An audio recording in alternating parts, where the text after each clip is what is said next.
Welcome back to the show. Welcome back to the show. Welcome back to the show. I'm Billy, the host. Welcome back to the show. Welcome back to the show. Welcome back to the show. Welcome back to the show. I'm Billy, the host. Welcome back to the show. I'm Billy, the host. We're joined today by comedian and producer Trent Ludzack. Hello. We're in Trent's unnamed studio in beautiful Marietta, Georgia. And our guest today is the founder of Stagedive, which is a streaming platform for artists that offers a ethical rate on a monetization. And he's also a musician, and he also went to the same high school as me. Everybody, please welcome Nick Smith.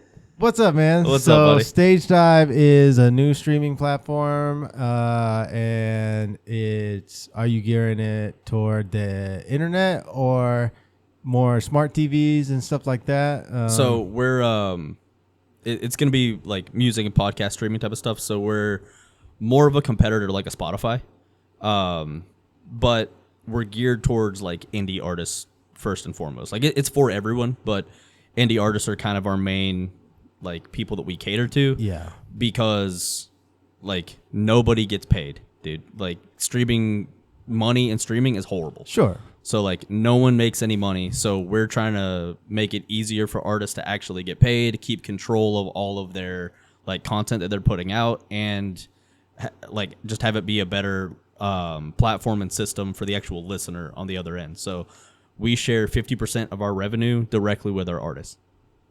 50%? Yeah, 50%. So it's $3.99. So it is subscription only. So and then my not a free version. question, I think, if I remember, was if you're an artist and you want to own all the rights to all your art and media, Yeah. Could you still stream it on there, but then, stream it to YouTube and Everywhere. Vimeo You can put Amazon. it wherever you want. We're not trying to like force anyone to be exclusive, Yeah. So then you would make revenue through subscriptions, you said? Yeah, so it's $3.99 a month. Whoever signs up, $2 goes to the artist pool, and then $1.99 comes to the company to cover our expenses and everything like that. But the $2 basically streams don't matter. So with you guys with a podcast or with any band or comic that's putting up like a special or something like that, the amount of streams doesn't actually matter. What matters is the amount of time listened. Yeah. So it's calculated down to the second. I look at it kind of like a live show, like if someone's going to come see you live, they're choosing to support you. Like that's how they're spending their night.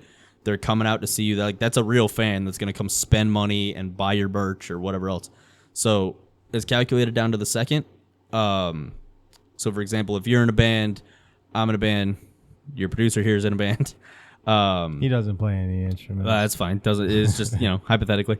He plays the MIDI board If sometimes. if someone listens I don't even do to that. all of us and they listen to me 25% of the time, you 50% of the time, and him the other 25%, right? 50% of their money goes to you, 25 goes to me, 25 goes to him, because we don't have any ads, so there's nobody we have to pay other than the artist. That's cool. I hate ads. Yeah, everyone hates ads. That was a hard line for us. Do you subscribe to like the premium YouTube? No, I don't. See, that's a sign we're getting old, man. I know. Because I subscribe to other things. I subscribe to HBO. My wife subscribes to Netflix. Yeah, And, Netflix finally got me. I was using my parents' Netflix forever. They finally hit us. I would say I watch YouTube more than both of those things. Probably, And I yeah. just won't subscribe to it because it used to be free. Yeah, exactly. Like, dude, that's honestly why I never paid for any like YouTube, Spotify, like any of them. Even before we were doing this, I never paid for any of them because it's like, no, I got this for free, and now it's like you're trying to charge me something. I'm not doing that. Twitter's Like, moving I'll way just be though, stubborn. man. I know. The thing I don't like about X is that like Does signed anyone up. call it X? I was on Twitter before though. I don't like this change. I'm old. I know, but I don't know that I've ever heard anyone actually call it X. I think everyone still just calls it Twitter. I think you call it Twitter and then you sometimes say X so that people know that that it's called X. Yeah. But it's still Twitter to me. Yeah, it is to me too. Even though it's totally different now. And there's really no reason to stay on Twitter. There's a million Twitter clones out there for different various niches or whatever. I mean, the only issue with like some of the clones and stuff, I guess, is really just the like just the market share that it has. You know, like the amount of people that are on it, and like Right. you know, whoever you would normally follow on Twitter, there's a good chance they're not on whatever the hell else. Truth you know? Social. Yeah, exactly. Yeah, No. there's a good chance they're not on there. But hey, man, that's sometimes those ones, the fringe ones, are the best place to post content because nobody's posting there because they don't want to be associated with some fringe yeah. insanity. But just like what's that one? Kick, not Kick. The streaming one. So Rumble? No. There was another one. But yeah, Rumble's one of those where people just don't want to be associated with it. Right. But for that reason, nobody's posting any content on there. So Yeah. if your content is innocuous, like you're not doing anything wrong, why not?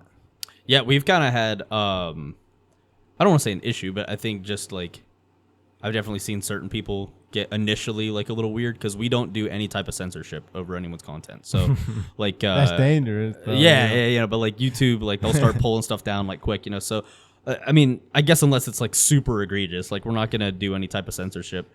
And, but for whatever reason, now people are just like, oh, it's free speech, so you have to be it's like, oh, we're not associated with anything. We're just not trying to tell people what they have to do with their their you content, just don't you know? want to tell people what to do because that's the essence of art, really, is no limits. It's something that you didn't like when you first saw it or that was shocking to you. You might end up coming to appreciate that as art. Yeah, that's one thing that Swayze's taught me, for better or worse, man. Dude. Was seeing something shocking and then being like, what? Why would you do that? And then being like, oh, that's why they did that. Swayze's was so fucking good for that. I remember I was actually talking about this the other day. That we briefly just mentioned like the old Swayze's days and stuff. And I know you had Lee on here a couple times. And I remember I went to go see Tree Fort. Wow, man. Yeah, dude, he's insane. He's awesome though. But I went to go see Tree Fort and a couple other bands that were playing with him, but they were like the headliner that night, you know. And I mean, headliner, like it's not like Swayze's ever had like a specific at times, man. At times, but that was never like that hard of a rule that it was like, oh, this is the headliner or something like that. You know what I mean? That's what I loved about Swayze. It was great. Was that it truly was an art venue, like 100%. Because you're gonna see things you don't like at all, and then you're gonna see things that are the next big thing. Like, dude, we went and I saw Kubla Khan as Swayze. Did you really? Yeah, dude. We went and saw. That was one of the first like hardcore bands that like impressed me at Swayze. Like one of the ones that blew up. Like we played a show with Knocked Loose one time at Swayze's. Mind Man booked it. Mind Man did? Yeah. Dude, Mind Man was insane too, man. No, Connor L's. No, Mind Man did book that show. Yeah, Mind Man was awesome. Used to book a lot of beatdown shows too. Didn't he put a hole through the wall, like running in? Connor? No, Mind Man.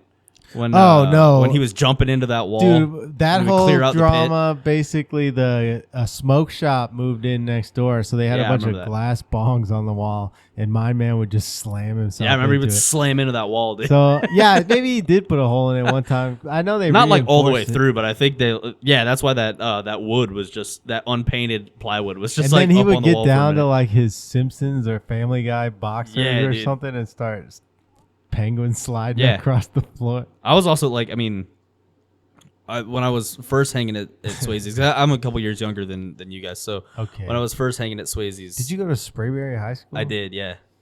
What year did you graduate? 14. Okay. So, yeah, that was a little after me. Yeah, my in at Swayze's was Corey. Yeah. Yeah. Dude, Corey was supposed to play with me last night. Oh, really? Yeah.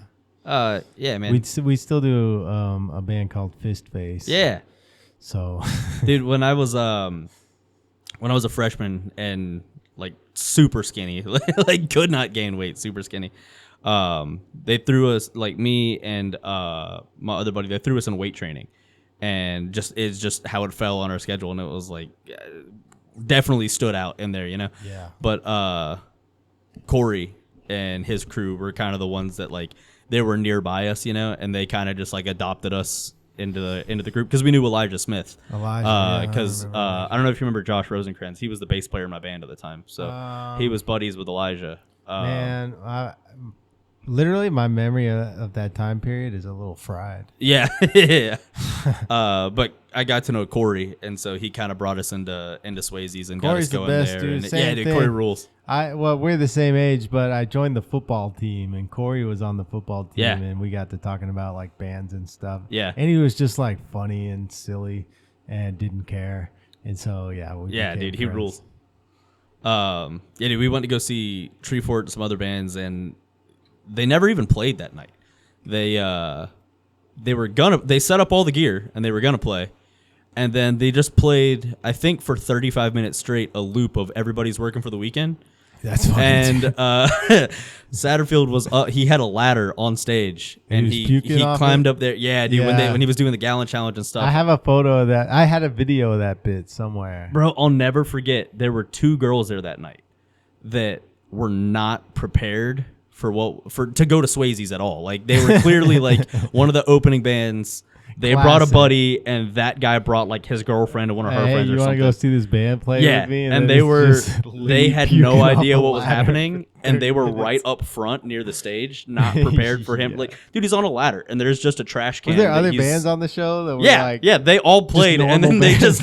just abandoned ship on playing. That was the best And thing. it was dude, great. Was like Caleb Brouchard would get up and read poetry. Yeah, I And remember then- that shit, dude. And Yeah. then Treeport would play. Dude, he overshot that thing and doused these 2 girls in milk puke, and I'll never forget that, because we were. I wish I still had that video. I think it was on one of my old phones or something. But we were. I was recording, and you can hear me and the other guys in my band just like, whoa, they're way too close to the stage. They're way too close. They have no idea what's about to happen, and then like they just got doused with Dude, it, man. same thing happened to me. I was like young. I was interested in shows, and I was in a band in high school. And Lee posted about hiring an intern at Yeah. Swayze's, so I signed up for the internship. And he was like, "Cool, man. Just come to every show and like just help clean up and stuff, man. And just make sure you're at every show and you're on time, and like you just sweep up the cigarettes in the parking lot." I was like, "Cool, sounds." Yeah, I talked to some other guys. They were like, "Yeah, we like the internship. You know, like it's gas money. You get to right. Yeah, hang out." And the first show he had me work was a Treefort show, and he did the All of throwing those up shows were bit, nuts. and then he was throwing up into a trash can the whole time. yeah. And then he took the trash bag and dumped it on Oh himself. God. And then he was like, "Yeah, just help clean up the stage, man." So I'm on the stage, like on my knees, cleaning up vomit on my first day. Also, for Like a anyone lot listening of that never vomit. went to Swayze's, it's also important that not only is it disgusting enough that he's throwing up all over, that multiple people, by the way, it's not just Lee, multiple people are throwing up all over the place. It was because they were doing the gallon challenge, so it's also milk that they're throwing up all over the place, dude. So like 3 band members doing Yeah, the gallon yeah. challenge, and then Lee dumps it on himself. Yeah. So it's everywhere on the Oh. stage. It's not like it was just splatter from what they didn't get in the trash can. It was, No, it was all of it. full- It was 3 yeah. gallons of milk Yeah. plus like 8 beers. Yeah, I remember the night when he was up on that ladder. They sent someone to the store and they were like, "Yeah, we couldn't get actual gallons, so we just got half gallons. So we got like 14 half gallons. Like, why would you get so many?" And so they were just dragging people like Some out of the intern crowd went and trying to the do it. Yeah, store. They were out of gallons. Just Go go to a way too different many. store, no nuts. Yeah, and then they were like, yeah, they went to the gas station, like that The QT gas or whatever, right station, there, yeah. and just bought like a bunch of half gallons or something For And- $6 a gallon. Yeah, it's so expensive.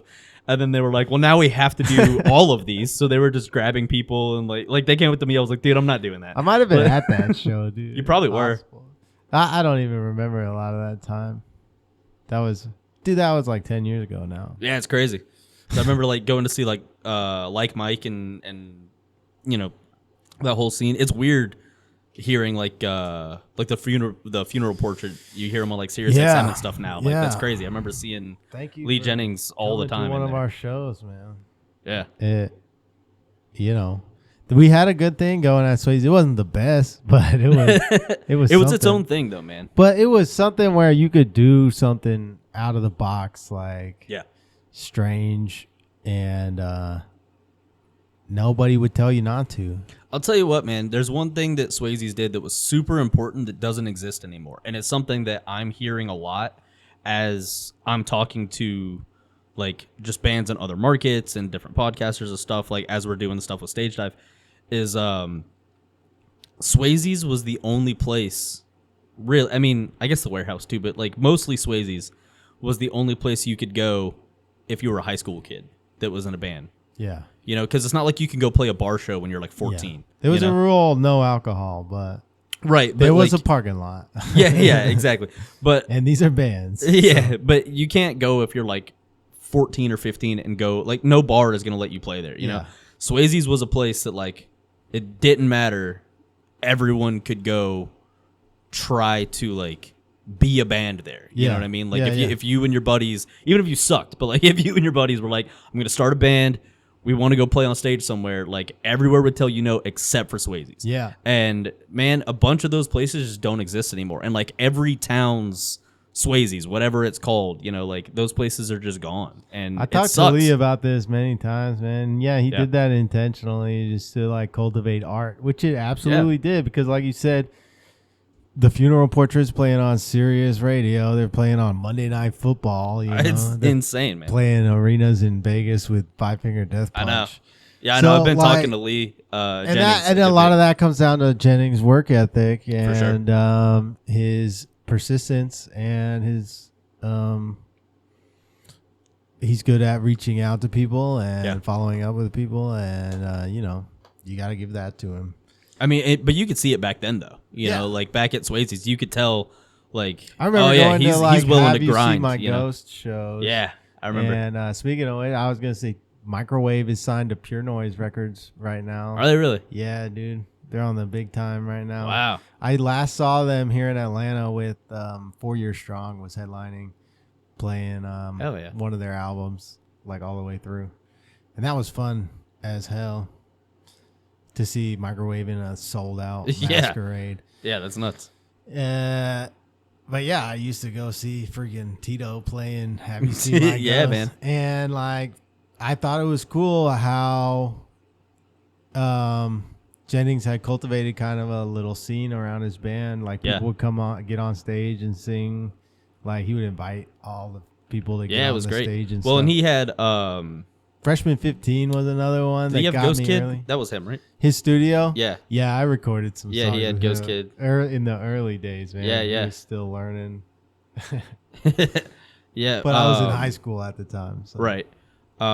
There's a band, Silly Goose, that reminds me of that whole. Yeah, I've seen them play around. Man, they were playing a free show in Little 5 Points like last week. Yeah. But my wife broke her foot recently, so I didn't want to like go to some stuff. And also, I'm like at a Silly Goose show. I think Whores was also playing that show. I was like, I'm in danger at this show. Dude, they're such a good show. We saw them.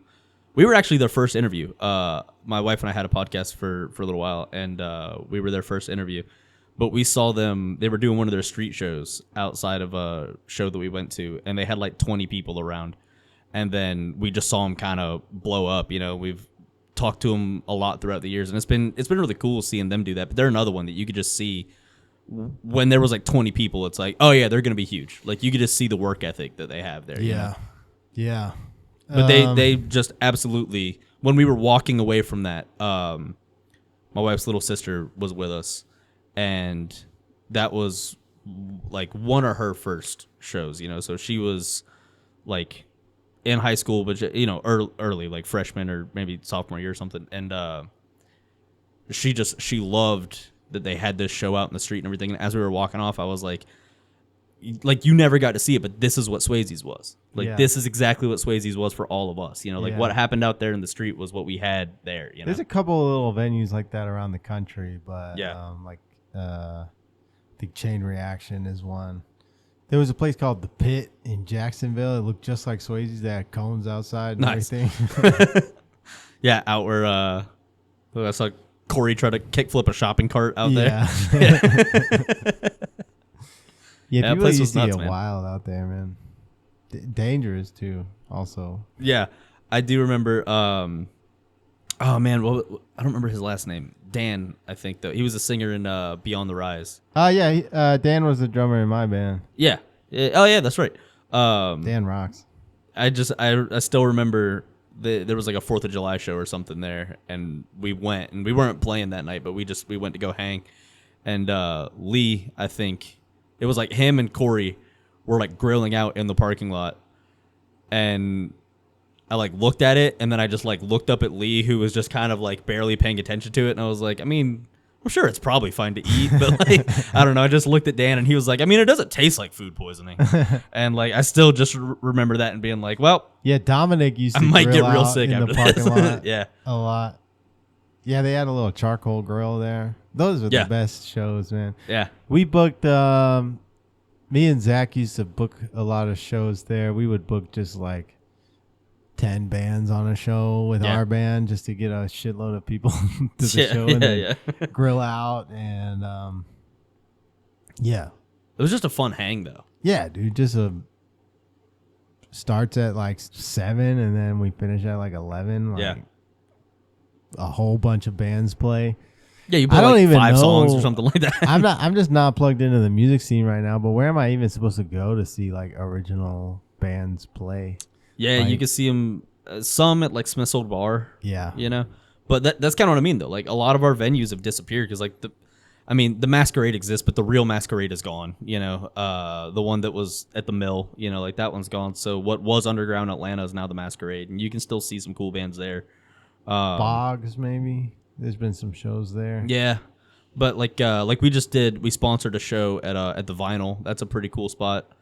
But yeah, man, just a lot of our venues just are gone, and it's kind of like there's nowhere like small, you know, like it's like a Smith's Old Bar or Masquerade or like the Vinyl, or it's all the way up to like you have to be big enough for the Tabernacle or something like that, you know. Like there's not like a little hole in the wall club here anymore, you know. Yeah, it's all just the internet now. You just have to. Yeah, but you know what, man? That's like I said, like as we've been talking to different people, like that's part of why it started. You know, is like there's got to be a way to be able to monetize what you're doing on the internet and like have a way to like draw people out to a live show wherever that is. But like I think the problem build a fan is, base and everything though, too. You know? like yeah, but a lot of these artists that like become popular on the internet and then try to tour, they have never cut their teeth before.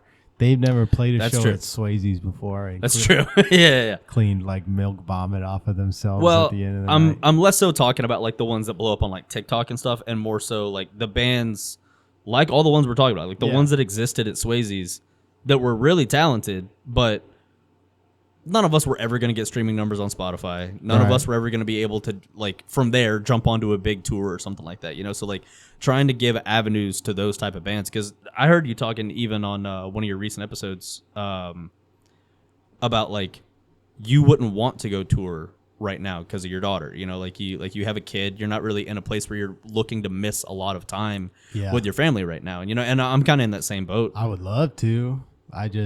Yeah, but you have other priorities and stuff, you know, and even like with stand up and with doing the show and stuff, like you should be able to make some money, like real money, like, you know, not just a couple pennies here and there, but actually make a living doing what you're doing if it's a good product without having to do all of that and without being forced to like follow the exact same path that's clearly not working for people. Because I mean, yeah, like we have a couple things that we've talked, you know, like the Funeral Portrait made it, you know, like we have a couple of these bands like Silly Goose and people like that have made it out.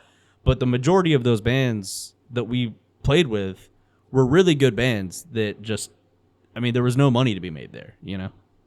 I have another friend who has a similar kind of company. He does video production, but then he also has his streaming site where, and then right now his thing is like smart TVs. He's getting it on smart TVs and well, he does a lot of like drone video, so like relaxing video and EDM DJ sets. Okay. So it'll just like stream EDM DJ sets all night.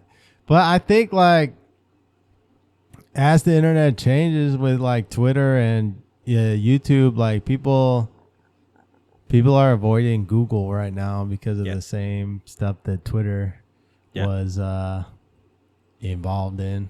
Yeah. It's the easiest way to say that. Yeah.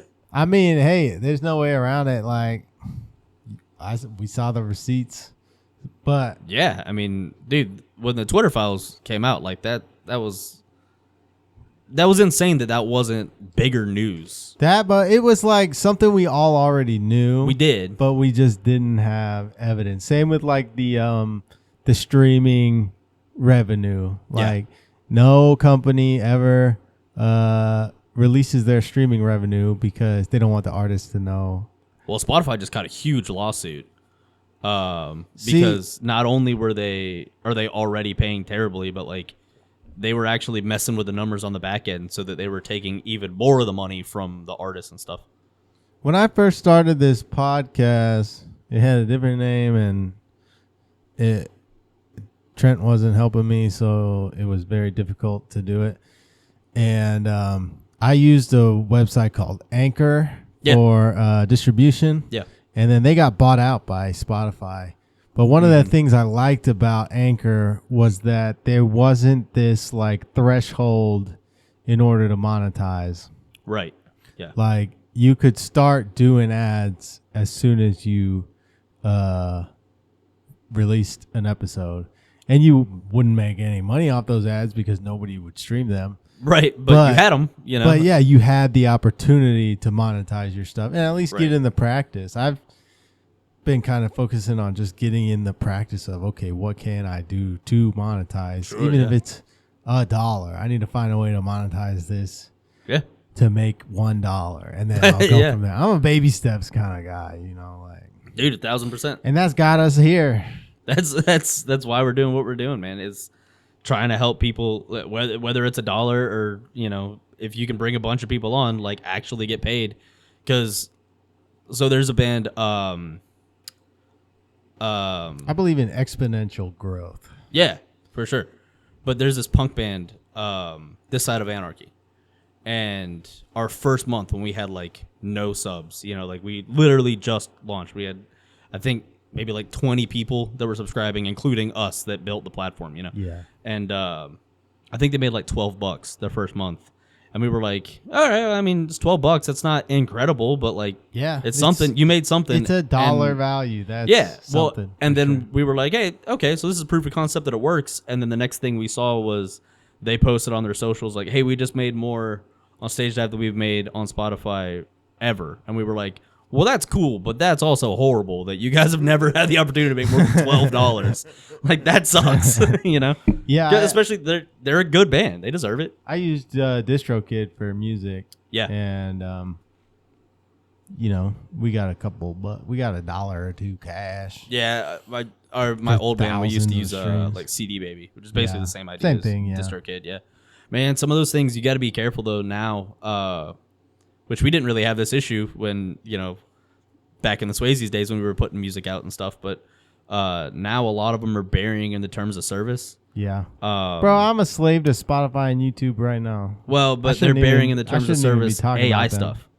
So, like, if you're on there, you're agreeing to let AI companies use your band as a way to train their AI. So it's like, they're listening to what you're putting out, and they could literally just copy exactly what you do and then write it, put it out themselves. And it's like, well, hey, that's my voice. And they're like, well, you didn't write it, and it's also not your voice. It sounds like your voice, that's you know, and they can just absolutely, they can absolutely just steal from you, dude. But like, a lot of people just don't know. It's just buried in the terms of service. It's dirty.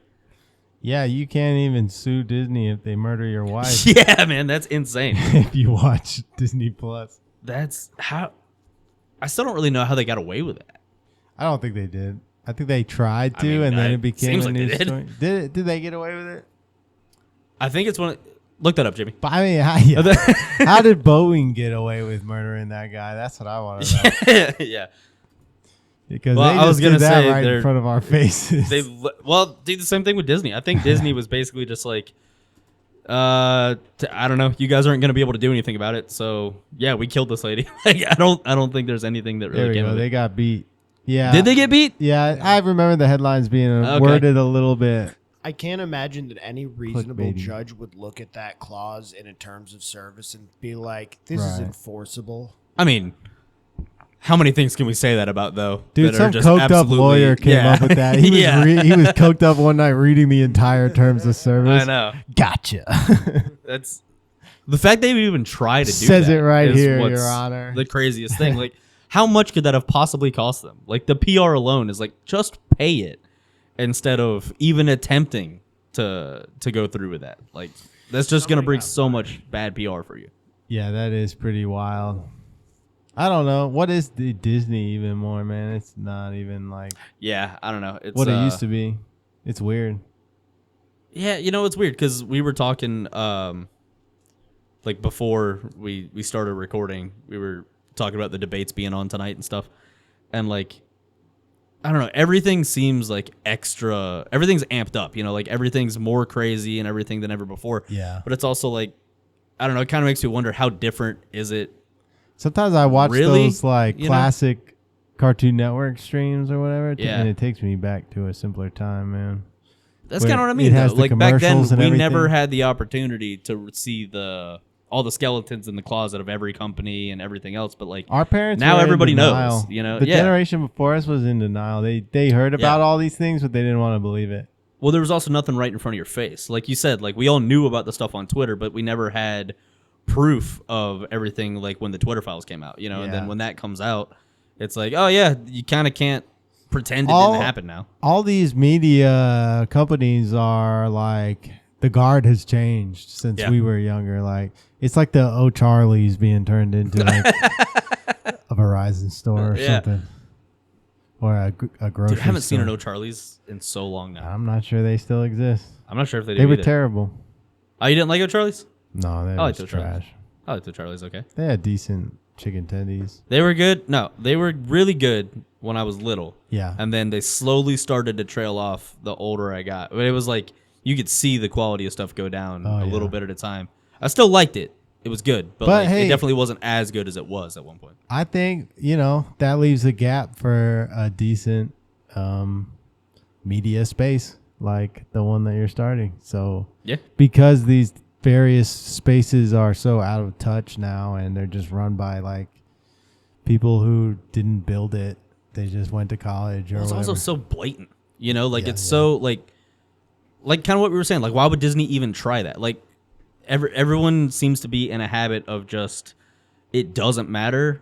We can do this anyway, and they're finally getting caught. Not and that's the everyone thing, has seen the truth, though, man. Some people, Yeah, you're right. They are still in denial because they never went to a Treeforth show and watched the Yeah, guy. I never saw a guy throw up off a ladder. Never watched a guy stick a douche in his ass and Yeah. then chase a kid on rollerblades with it.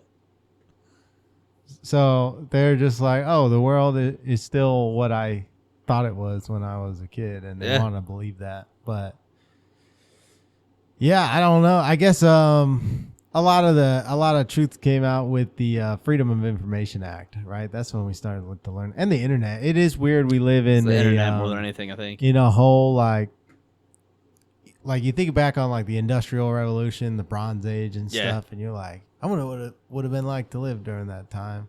It's like you are living it. Like this is the Dude, it's crazy. Like, digital revolution, whatever you want to call it, well, also, computer revolution.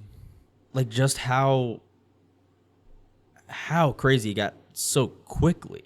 Because it's like, to think it really hasn't even been that long that we've had, like, that the internet went from, hey, we created this thing, to now what it looks like, and like social media and all of these different platforms, and like just everything in general. Like, that was such a quick ramp up that severely fucked people up in the head, I think, dude. Yeah, we got there quick because now Elon has Yeah. like satellites out there that can just stream the internet. Dude, like, to it wasn't the that long Amazon. ago that we had dial-up. Yeah. Like that couldn't- every time it started up, couldn't you use had the that noise. computer or the phone at the same time. Right. Yeah, and landlines and everything. Like, yeah. It went from that to, Now you can watch an entire movie instantly. yeah, like VR and everything, like how that's going. Like, that's such a quick, Trent like, has a ramp up VR. to that. I have the Meta Quest. Oh, do you? Yeah, it's all right. Have you been to any of It's those, like, the actual places that you go? Yeah, I do the. I'm cheap, so I don't like to buy games. Yeah. So I go to the Meta.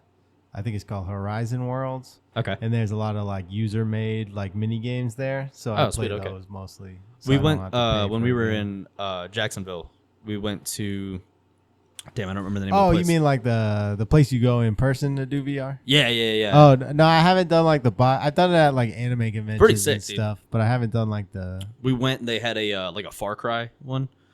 I don't know if you played Far Cry, but Yeah. Yeah. So it was the like Voss was in front of you, you know. So Okay, you're you had like a vest on, almost like laser tag or something, you know. So like if you got shot too many times, Okay, your that's thing would cool. time out. Yeah. But like you had like a mic on, so you're talking to everybody in the room with you.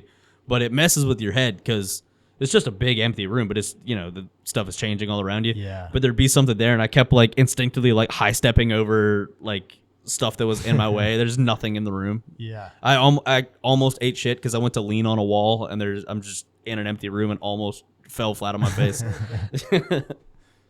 Man, that's crazy. Yeah. I guess you could make like an entire room with like actual walls and stuff. Yeah. It would be contained to like one game, one scenario. Yeah. or They had whatever, like but I think like 4 or 5 rooms there, and they had different games rolling all the time. It was like 30-minute games. that's It was pretty cool. Yeah. It was a lot of fun. I just play the. I mostly just sit in my chair with the Yeah. MetaQuest. Yeah. They set it up where you could, as long as you got enough like leg room, you can just like draw a circle around yourself, sit in the chair, and play. You mostly teleport for your movement.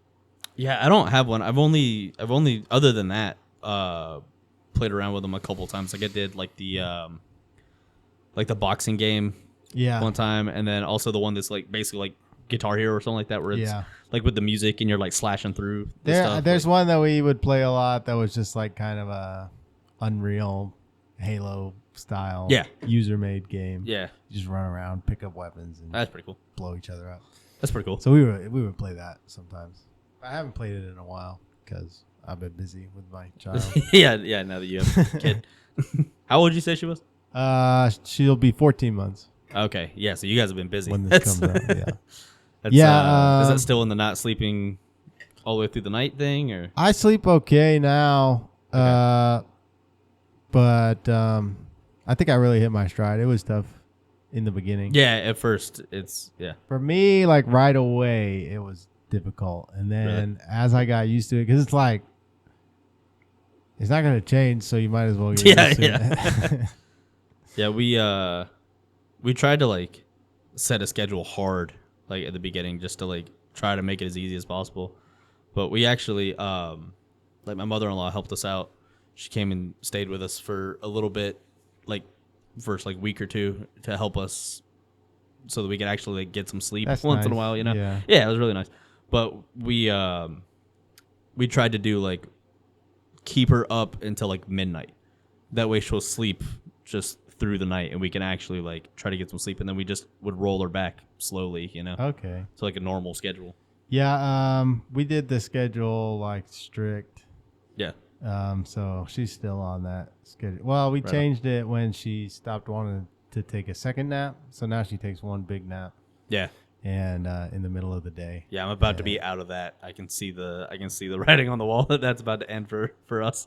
Yeah, my daughter's going through like a sleep regression right now where she doesn't want to take a nap. Yeah. But I'm like, I know you need a nap. Yeah. And we're gonna take a nap. Yeah, we're taking a nap.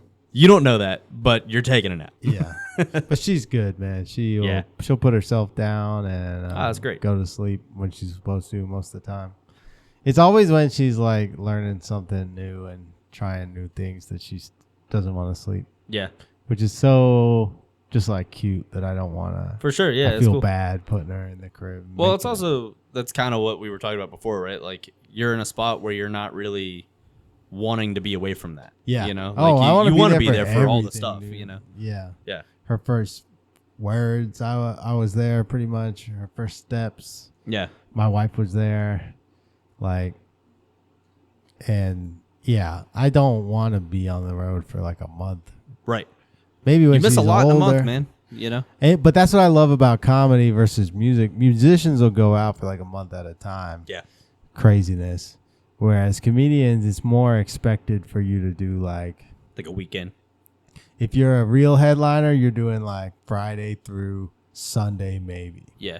If you're grinding like road comic, you're only doing Thursday through Sunday. Right. So you still have Monday, Tuesday, Wednesday to Right. Yeah. not be on tour. And at most, if you're an open micer or a festival guy, you're going out a week or two, usually. Yeah. No more than 2 weeks. Yeah. Well, if you're an I've open been micer, known you're to push it to a month. Yeah, well, you like to road dog it, which you should. I mean, that's how you get the most benefit. But Sure. once you get to a certain level, it's not expected of you like it is with bands. right. Yeah, because like with bands, it's almost like, okay, cool. You guys did a week, now do 2 weeks, now do a month, now do like it's almost like they just keep adding. Comedians complain Time. about how much they work too, and I'm like, you have no idea. You've been Loaded. doing the Dirty South shows, right? Yeah. Matt Yeah. Tamarino. Yeah, that's awesome, man. Yeah. He's got some good shows. I'm doing a show at the Battery in 2 days. Are you? What's going on over here? Yeah, there's just a lot of I don't even know how to say it. There's a lot of shows and a lot of people. I'm gonna mute myself and say it. Okay. I'm gonna edit this out. Okay. Yeah, the bartender who got upset. the other Okay. night, Okay. He's affiliated. That makes more sense. But now. we'll edit this out. Oh, that's crazy. I'm gonna add another clap right Damn. That's but nuts. yeah, I was helping him out with a lot of shows too, and so yeah. Anyway, I do have a show at the Battery on Thursday. It'll be before this comes out, most likely. Oh, hell yeah. Park Bench at the Battery Soup Sandwich Podcast is presenting it, Sweet. That's pretty cool. and then I don't know what else I'm doing after that. Lots of podcasts. I stopped caring for a while to a detriment after my daughter was born because, like you said, I just stand-up or wanted with to the be pod? there. With stand up, Okay. I've been keeping the podcast going pretty good. Even that, I haven't been able to do as much, but we got a lot of episodes, man. I still have back episodes I'm releasing, so Oh, really? yeah, I have one I did on the road and a bunch that we recorded here, so. How much does it help with your stand-up doing the pod? It's like an hour of improv, right? It's fun. Right, yeah. I enjoy it. So that was one piece of advice one of my friends, Connor Bentley, gave me when I was talking about starting one. He was like, don't start a podcast because you think you should start a podcast because you're a stand-up and you think Right. it'll help or whatever. Do one because you want to and you Sure, like yeah. doing it. And I took that to heart, really. So Yeah. and it helps me stay online, you know. I'm one of those people, I like to live my life. Like if I'm at Yeah. an event, I'm not going to be the guy to record it and put it online for everyone else to see. Even though I appreciate those guys who do that. Yeah, sure. So that everybody can see some craziness that went down somewhere. Yeah. But I'm like, whoa, dude. I'm like experiencing this. Yeah, I'll normally get like a little bit, but most of the time I want to be in it, you know? And like for that reason, I never really post clips of my stand up or Mhm. I don't do as much editing as I should or whatever, but I like doing the podcast. I don't like doing editing and posting Yeah. clips and stuff like that. So it's a way for me to do comedy. Sure. Yeah. That's another thing I learned during COVID was when live shows shut down everything. I was pretty much grinding all the time, like not even thinking about anything besides working. And me and Zach were still booking shows out of Connect Live. I was to say, you guys with were like Luke. actual like booking stuff, right? For a time, yeah. Before COVID, man, I was making a lot of like progress, and I was doing well in the Atlanta scene. There was less people because COVID like ignited a bunch of people and made comedy For really sure, yeah. huge because people were stuck inside watching YouTube and podcasts and Right. Yeah. just enjoying comedy. And so I felt like I was doing really good. I was like doing everything I was supposed to do. And then COVID happened. I was like, all my shows are canceled. That I had just got back from a tour with my band. And we toured with Bloom for like a month. Oh, really? Yeah. Yeah, the everything shutting down at that time, it actually ended up working out in our favor. It worked out the best for us, but it fucked us at the time. I have a really small time media company, Sage Media, and we were same thing. Like I kind of just started it because there's a lot of people like what you were talking about. Like you like doing the podcast, you don't like editing. You know what I mean? So something where it's like, hey, look, there's a lot of people with talent that also hate the work side of it. Yeah. It's like if me and my guys can do the work side, like let's just more people doing creative stuff is better, you know? So charging just a reasonable enough rate to just help people get going, like wanted to help people do whatever crazy thing they wanted to do. And kind of a callback to like the Swayze's days, you know, like digitally something that is essentially what Satterfield did for us, you know, where it's like, hey, come here and just try, you know. Yeah, build each other up, build a community. Exactly, you know? That's what what I think is the most beneficial to everybody involved. Everybody eats. Yeah, exactly. When you build something sick that people want to come out to, like every Like Mike show, we tried to make it like, dude, Like Mike shows were so fun. Are people going to tell their friends about this? Are they going to say, hey, we should go to this because even if we don't like some of the bands, dude, me and my buddies brought people it's going to be fun. Just come see Just Like Mike because it was such a fun show. It was awesome. But we went to New York and we went there for my birthday. And while we were there, we went to the Comedy Cellar and like, you know, just kind of hanging out around New York a little bit and started talking to people. And we had actually like we rented a musician that was really good up there, and we he was going to fly to Atlanta and we were going to do a music video for him here. We were going to record some music and stuff with him, and we had some cool like comedy stuff lined up. We did a couple podcasts up there. And then we got back and stay-at-home orders were like 2 weeks later. Like it fully just fucked everything that we did up there. And it ended up working out because we would have been way in over our head for what we like were. We didn't know it at the time, but like what we were trying to do versus what we would have been able to actually execute at the time. Like, right. I don't think we would have been able to deliver the product I feel the same want way, to deliver. Man. You know? Like what I thought was doing well after COVID happened, I was like, oh man, I'm screwed. Like my whole comedy thing is screwed. My shows thing is screwed. But one thing I learned was that, okay, I have to find a way to do something if I can't get on stage right now. Right. Because it was before that, it was I could always get on stage. Like comedy open mics happen every night. Like and before COVID, it was like 7 days a week, or at least a showcase you could go to. Yeah. And I was pretty much doing that. But then after COVID, I was like, oh, this is so fragile. I have to have something else. Is that when you started the pod? I have to have a foundation. That's when I got more serious about it, I think. Before, I was doing it just by myself. Sometimes my buddy Edward would help me out and make it look real nice, do the multi-camera thing. Yeah. And, but yeah, mostly I would just set it all up at a studio. I had a couple friends before Trent moved here, just like let me rent their studio a few times for like $50, which was nice. Yo, I think we weirdly kind of started doing stuff around the same time because my wife and I had a show we were doing for a minute, but a buddy of mine was actually on your show early on, John Johnson. Yeah, I know John. Yeah. So me and him. Yeah, we're friends I from high shot that school one on my parents' back porch. Yeah, I remember. So he he was came just in doing stuff like that. Dude, he came and did our show like the next week or something like that. So like I think we kind of started like right around the same time. And to that be was fair, before though, my mom had just bought some nice patio furniture. Really?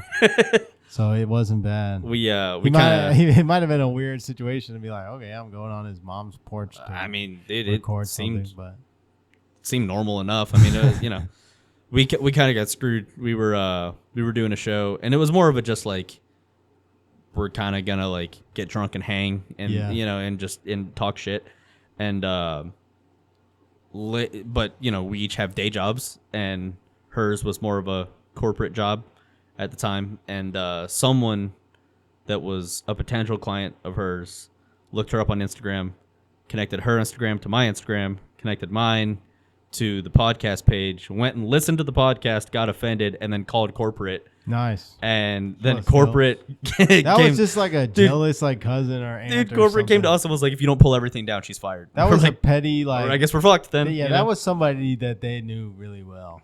No, that just was it. Was person. Yeah, it was just a random. We had a pretty good idea as to who it was, but it was just a random like a client that was like, let's see, you know, like just wanted to like look into who it would be, and then just connected everything to everything and then went and listened to our show. It was like, I don't even know what episode she listened to, but then corporate listened to it and they were like, we have so many things that violate our our like corporate policy, and they were like, we can't keep any of these episodes up without her being fired. I was like, fuck. So we had to pull everything down. Bullet, man. Yeah, so we had to pull everything down that she was on. So the only ones that we had were because we did it for a couple years, and then so during our time doing the pod is when she got pregnant, and we had our daughter and everything, and so right after that she kind of took like a month or so off, and I just had friends come in as like guest hosts, and so I was able to keep those episodes up. But now with Stagedive, with it being a paywall thing, I think I'm gonna try to go back and like put together some like highlight reel stuff and throw those episodes back up so they can live somewhere. Yeah, I like the idea of the paywall. It's just tough to get people to. I know from slinging for CDs sure. and T-shirts. So that's actually why we capped it at $3.99, because we figure like that's low enough that it is accessible to everyone who's willing to pay for something. Like we're not asking you to spend $10. It's I $4, do have one listener supporter. Shout out to Dingus. He pledges $1 a month. Hell And he yeah. might have already canceled, I don't know, but he was our first listener support. Hell yeah. So, yeah. We're doing big things here. Dude, the pods are actually doing pretty well on here because there's not like a crazy amount of them yet, so I think the people that are looking for podcasts, like they're kind of listening to all of them that are up there. Like, I mean, again, it's not a crazy amount of money yet because there's also a lot of music that's being listened to and everything. But I have a podcast that I do with my dad and a longtime friend of ours, and that one does pretty decent numbers, which we were doing like 0 before on Spotify and YouTube and everything. Yeah. So that's where we're at. yeah, I mean it's kind of just an algorithm thing too. One time I had a friend reach out to like a bigger comedian and ask him to do my podcast. And he was like, yeah, dude, I'm down. While he was coming through Atlanta already. Yeah. And he was like, yeah, I'm down. As long as like it's a decent podcast, not some just like bullshit that only gets 8 views or whatever. Yeah. And he just sent me that screenshot. And then I went to my like Spotify for podcasters. Yeah. And it was like, your last episode, 8 views. Oh, no. And I was like, all yeah. right. Dude, we were hovering there forever, and we're finally starting to get a little bit more traction with views and listening time and everything on there. But it's, again, I think it's mostly just because people are going there to discover new stuff mostly, Sure. Yeah. But it's also an algorithm thing, like I've talked about on other shows and stuff. If you're not making, look, they know there's a reason Taylor Swift's ad or face goes on an ad. You know what I mean? Like that makes them money. Our faces make them no money if they put it on an ad. I'm not worried about 8 views, because the way I see it is like, if you found my podcast, it's probably because you're a fan of an Atlanta comedian or an Atlanta musician or somebody who does something cool as hell. And they found out about you somehow. They didn't just stumble on just a show. Yeah, and then once they get here, they're gonna go back and watch the episodes of other people they heard of, or that they know. Or well, also, man, consistency is big. Like one time. In that, like you have that with your show, like you consistently put out new episodes, that's huge. Honestly, that's my advice to anyone starting a podcast: is just keep doing it. Just don't even get hung up on like I'm gonna do this once a week, or I'm gonna do it like I'm gonna upload a new episode on Tuesdays or something like that. Just I upload them when I get to it. Like, yeah. I am not on a deadline. I don't answer to anybody. Like, that's what I love about the podcast. We do it Tuesdays.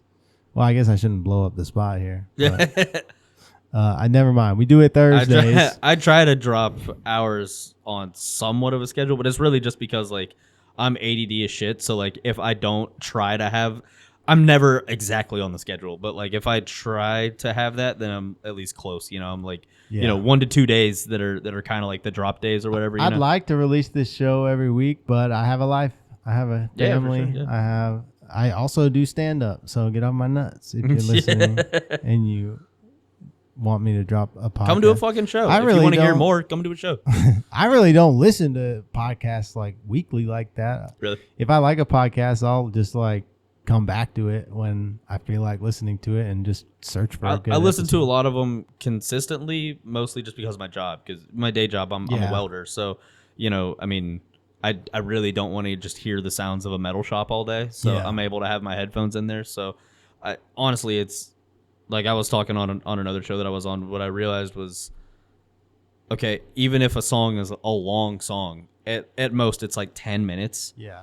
And that's, there's a lot fewer of those. So, anywhere from 3 to 10 minutes. At the end of that, I have to go, fuck, it's only been 10 minutes. Whereas if I could put on a show that's like 2 hours or 3 hours and tune out, at the end of that, it's like, oh, hey, 3 hours went by. So I started just kind of Actually, getting into listening one to of podcasts. the things that helped me stay consistent was that Corey was listening to it at work. Oh, really? And he would like text me and be like, Yeah, I had a couple people doing that. it with was us, too. funny when you guys Yeah. said this or whatever. And so that kept me going where I was like, all right, Yeah. I'm helping Corey get through the workday with some like podcasts. So if you're listening, Corey, we all love you.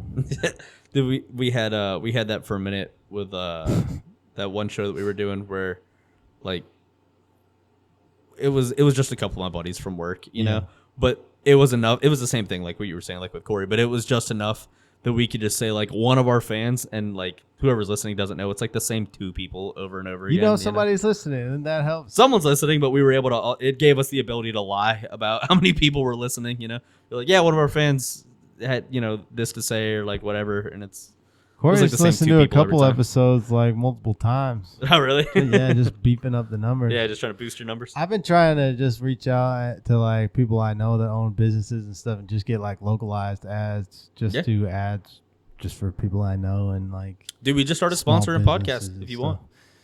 Yeah, dude, we should talk definitely, because I know we talked a little bit before, but I'm so just like I like to perform. I don't like to think about business and stuff. So Yeah. Well, that was also like super early on too. I Yeah. mean, I think I was coming to you when it was like literally still like we hadn't launched yet. Like I think it was like still an idea, and I was scrolling through, and I literally just saw you just on like Facebook or something like that talking about a show, and I was like, oh hey, put your show up here. Like there wasn't a whole lot of prep that went into that either. So yeah, I'm definitely like I said, I like to experience things in person.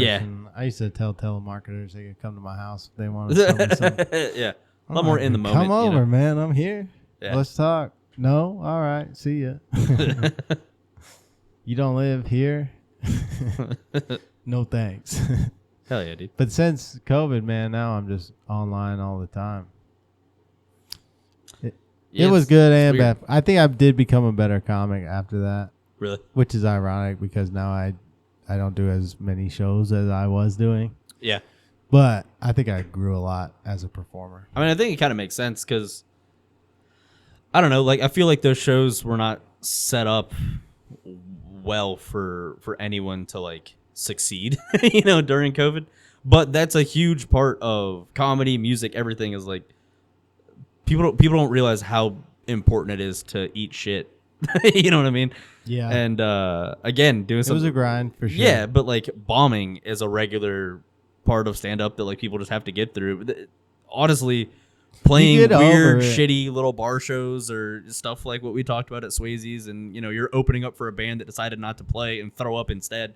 Like those Yeah. things are important for you to like cut your teeth. You really stop caring about bombing. Like everybody talks about how that's like the most nerve-wracking part, but Yeah.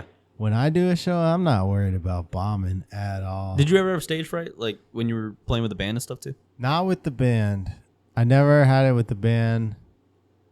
But as soon as I started doing stand-up, I realized like, oh, just me has to entertain these people. Yeah, that Not I would me struggle with and for sure. Corey and Yeah. Zach and Dan. Like, it's just me. Yeah. And I don't have an instrument to like fall back on. I can't just like make some noise real quick. Yeah, 1000%. Because I think you go see a band play, they'll tell some jokes.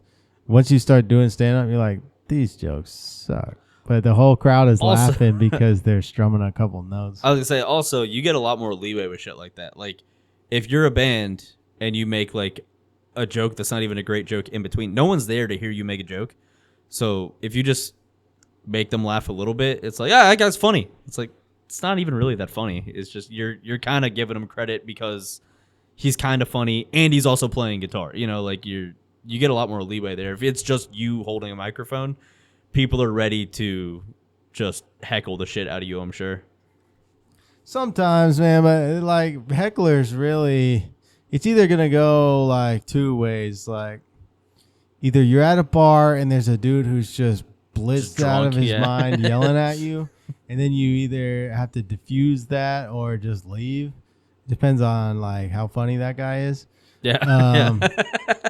And then you're at like maybe a comedy club or some like a formal show where people are on their best manners, and then even the crowd doesn't want hecklers like because they paid money to be there. Yeah. So a drunk heckler at the bar is like the least of my worries, really. Yeah. Honestly, it might make it easier at times, like if the show's not going great either. Like it gives you something to Certain kind of point comedy towards. clubs, like it is very much a scene, because if the club's gonna allow hecklers to yell out, like Laughing Skull, for instance, Yeah. they'll give you like one yell out, and they'll be like, "All right, that was one. You do it again, you're out." You're out, yeah. And That's like a real club though. yeah, Yeah. but you know, there are going to be times where some drunk lady starts yelling at you. Yeah. Yeah. So you learn to just like, what I do mostly is just diffuse it. I try to be Yeah. nice because I have a very deep capacity for mean. Yeah. And so I try to avoid that. Yeah. When it opens, there's not really a Yeah. good way to put it back. Dude, when we went to the Comedy Cellar, there was a dude that just, I mean, he just put the brakes on the whole fucking show because it was like in the middle of a bit. He just goes, "Hey man, that's racist and you don't even know it."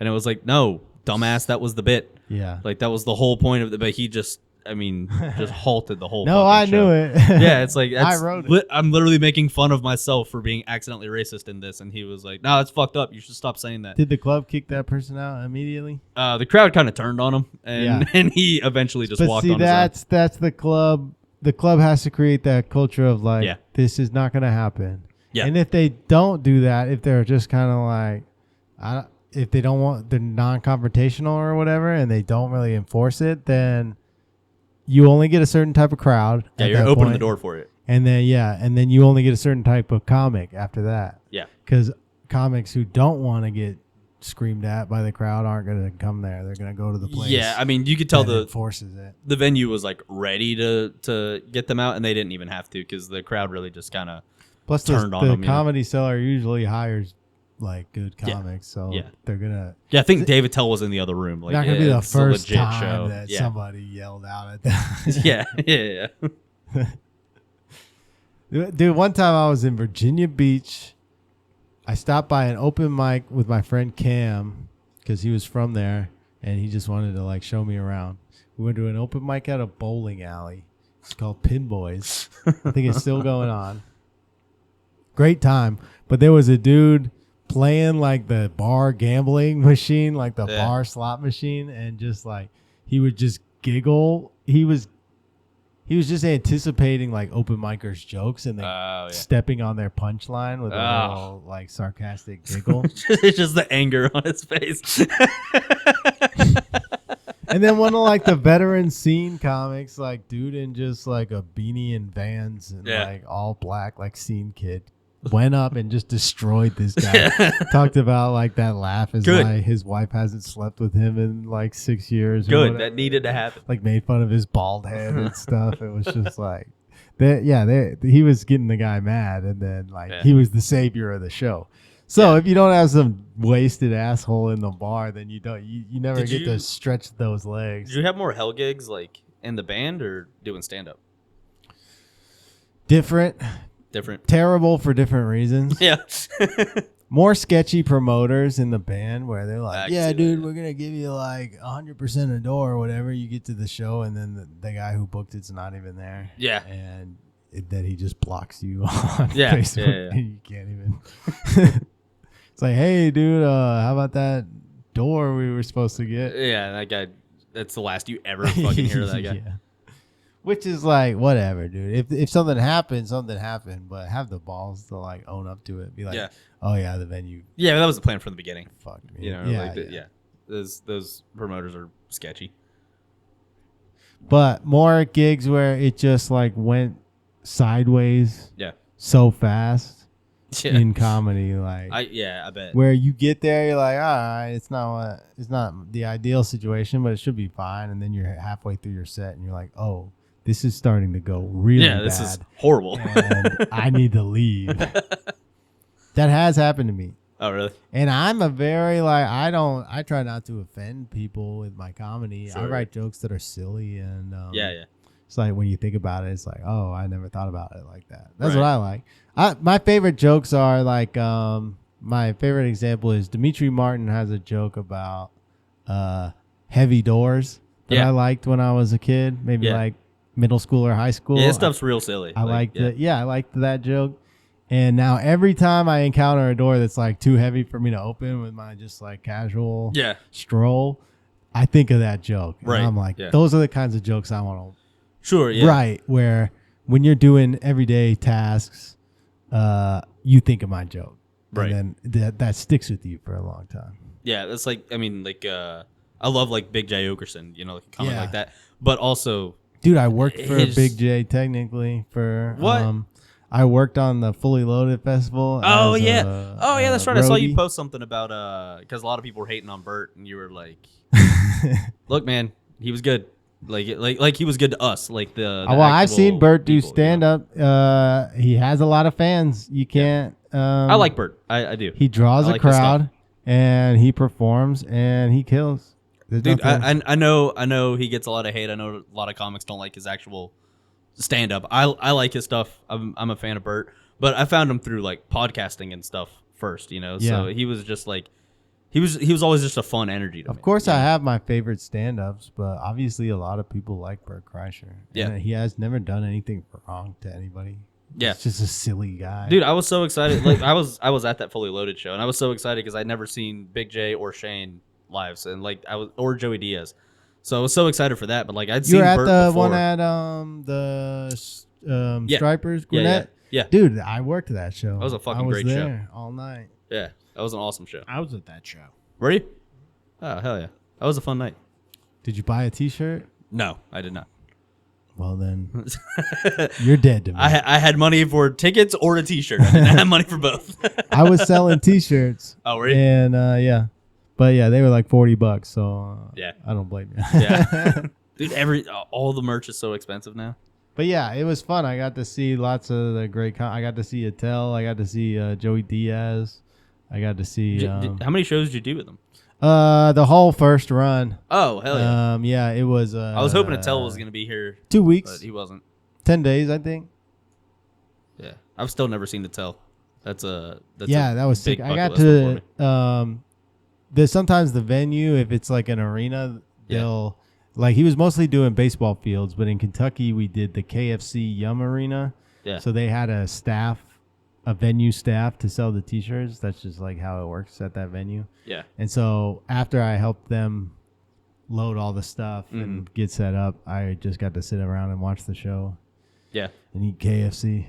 And Hell so yeah, I got to see Attell in the arena, Shane, Mark Yeah. Norman, Nikki Glazer, Yeah. all those guys, Big J, inside. So that was fun. That's kind of a good example though of like, look, like him, hate him, whatever. It doesn't really matter. Same but deal, yeah. He's creating an atmosphere that's great. Like you're Well, going to have a good time. for sure. But he's also like, again, I love Big J. I love Shane. There's a lot of people that are really gonna not like what they have to say if they're not prepared for. If you're not a fan of theirs, Sure. people might get upset at their show. Like, love or hate Bert, he's kind of just a silly environment. Yeah, he doesn't you know do what I mean? shock value. Yeah, like really. it's not like a shocking like Big J thing, you know? will Yeah. and Attell Yeah. will. And at yeah, times. dude, like I love Attell, but also there's a good chance that like he's gonna end up going at it with somebody in the crowd, you know? Like with Bert, people were just like tailgating like it was a football game. Like, Yeah, dude, they're out there throwing the frisbee, grilling some meats and stuff. It's fun. I remember at one of them, the firefighters pulled up because you could see it from the fence, really? and they were just sitting on top of the truck dude, watching the show. The row behind us, we the whole show was awesome, and then you could hear them like waiting for the machine story. Like when it was like at the end of the show, they were like, "Here it comes, here it comes," and you could hear them like they were just waiting for the machine. And Why would you want to gotta tell a 15-minute joke? Dude, I love that story, but it is like, I don't know. It's weird because I've definitely seen what it's like live though, or when he does it, it is like an encore. Like we saw Ron White and it was the same thing. Like he did tater salad, and it's weird that like I wouldn't want most comics to do that. But when Ron White did it, I loved it. You know? Yeah. True. But as soon as he hit that, when I was 22, I was involved with the Russian Mafia. The whole row behind us, the entire row. Dude, they jumped up and ripped their shirts off and started fucking shotgunning beer. I was like, you waited the whole night for that. Like, you could have done that at any point. Those guys don't. That was their best idea for the night. Yeah, it was a bunch of frat boys. When he says the machine story, yeah, bro, you can tell they planned that. We're all going to rip our shirts off Yeah. and chug a beer. Those are people who never went to a Treeport show. For sure. That might have been their first show ever, was seeing Bert. It might have been. You could tell, like, they were, frat boys, No, but that's fun, I'm joking around. That's fine. I mean, do what you want. But that was the nice thing about Bert, was when I would hear him say that he joined the Russian Mafia, I'd be like, time to wrap up. Yeah. Yeah, time to wrap up. Time to I get got ready. 15 minutes to wrap up. We get everything all organized, so we just box it up and load it out. Yeah, hell yeah. Throw my trash away now and all that. But yeah, man, I went a little over because we started late, and Yeah, that's all good. I had to edit some out. So if there's anything that you want to promote, that's on me though. So nothing you did wrong. Yeah. If there's anything you want to promote, like Stagedive's website or Instagram. Yeah. Come to one thing I do want to say with Stagedive. So please come to Stagedive. As of right now, we don't have an app that's on like the Google Play Store or the Apple Store or anything, because it actually they would make us have to pay like for every sign up that we get, that it would be so much we'd end up having to ask people to pay like Spotify numbers. So just because of that, come to stagedive.com. The one time you could download the app from us there. So it'll still go to your home screen. You'll do everything like normal, but just come to us so that it's $3.99. So stagedive.com. Please go there, subscribe. Once you're there, also listen to the Guys Like Us show. That's the show that I do with my dad and Ryan. And then also my band Maledictorian is recording right now, and hopefully we're going to have some music up on Stagedive and everywhere else pretty soon. Sweet. Oh, and Sage Media. If anyone needs, music recorded, music video, podcasting, anything like that, come talk to me at Sage Media. Nick Smith, thank you for coming through, man. Absolutely. It's a Thank you, pleasure. man. This was fun.